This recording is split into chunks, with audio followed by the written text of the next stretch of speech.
Hi, so this is quite a short post. I just want to share with you some of the antique maths textbooks that I have, just to give you an idea of the sort of quality and knowledge which was being shared back in the 1900 and earlier, early 1900 and earlier. And I'll just start with this particular book, which I'm going to be very, very careful. I've got my pile here. But this is actually quite an amazing book, because the story goes that it was self-published by a man called C.C. Carpenter in 1922. It's called The ABC of Calculus. And what it is apparently the story goes that this man was an engineer, and he felt that calculus, integration and differentiation was being taught in too complicated manner. And in fact, it was a very, very simple subject. So he self-published. And you know, this book is not even in a Library of Congress. Apparently, as I said, it's just a story. He was attacked, as being ridiculous, that he should want to teach calculus in a simple fashion. But I just want to show you, I'm being very careful, because you won't find this online at all. I can't wait to get the book scanner that I'm trying to raise funds for on TikTok, because I would love to scan this. But I want to show you this here. You can see it. Published by the author, $1.50. Copyright 1922 by C.C. Carpenter. And this first little book here is actually on differentiation. And it's falling to pieces, so I'm being very, very careful with it. But I know it's not in the Library of Congress. It's not on Internet Archive or anywhere like that. Here we have a 1900, another book on calculus for beginners. This is integral calculus. This is a 1900, again, modern mathematics, the elements of modern mathematics for around 12-year-old children. You can get the idea there. It's just really, it covers all the main topic of arithmetic and a little bit more mensuration.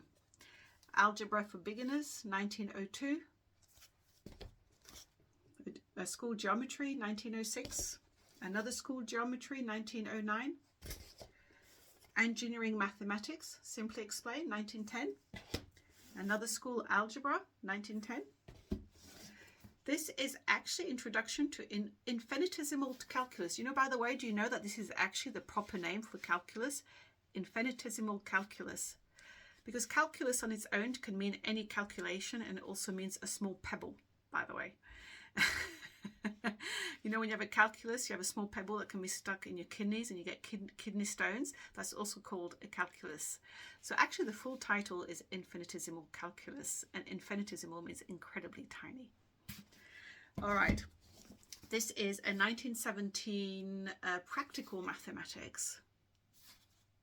That's right, a course in practical mathematics, beg your pardon. And it's actually not that easy.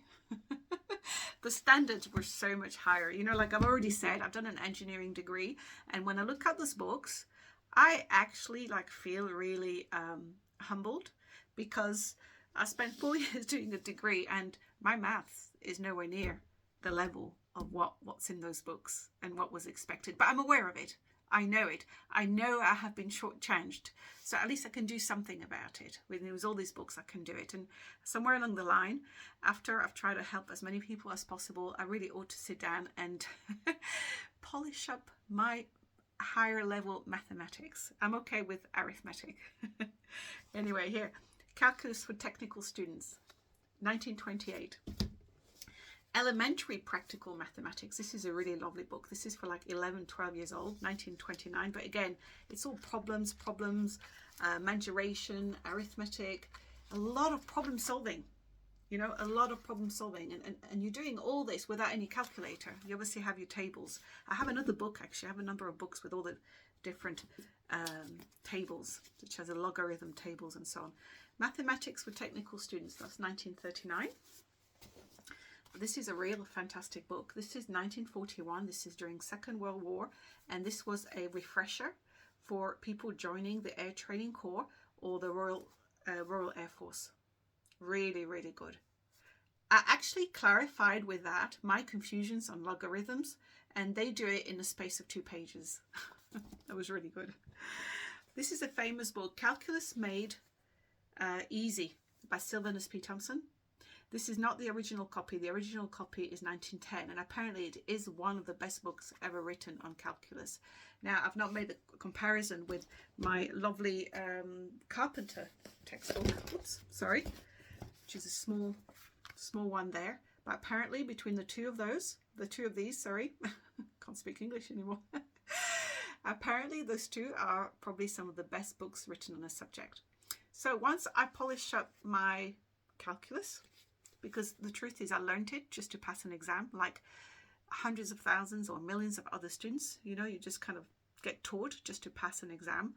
And so I never learnt it to the degree or to the level that I wanted to learn it, so I could really use it. And apparently that's what Mr. Carpenter was doing in his little book. He was trying to really demonstrate how easy and simple it was to use calculus to solve problems, not just to pass exams.